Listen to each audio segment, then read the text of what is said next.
Itinago pa ng isang ginang ang huling autograph ni dating Senador Ninoy Aquino ilang sandali bago ang makasaysayang pamamasalang sa tarmac noong 1983. Ipinadala niya ito sa i-report ng ABS-CBN matapos ang pagpanaw ni dating Pangulong Aquino.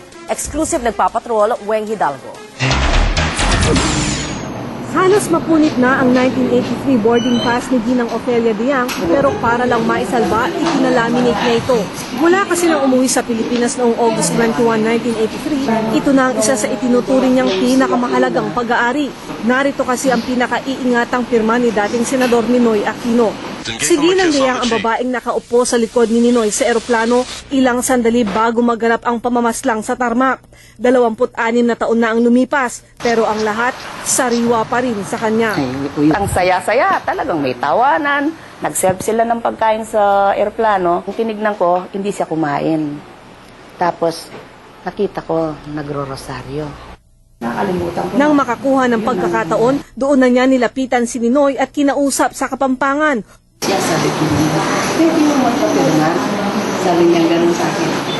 O karin, sabi niya sa Kapampangan, yung passport mo. Sabi ko, Kapampangan yun eh, sa passport mo.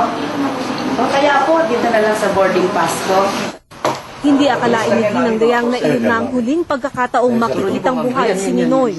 Dahil sa paglabas ng eroplano, binawi ang buhay ni Ninoy ng magkakasunod na putok ng baril.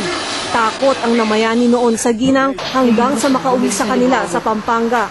Maging ang anak niyang 6 na taong gulang pa lang noon, nag-alala sa kanyang kalagayan. Iniisip ko, bakit umiiyak si Mommy? Siguro nawala yung pasalubong niya sa amin. Pero yun lang nasa isip namin.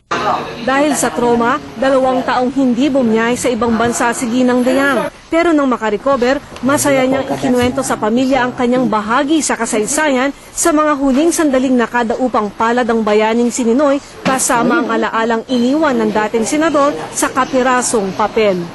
Weng Hidalgo, Patrol ng Pilipino.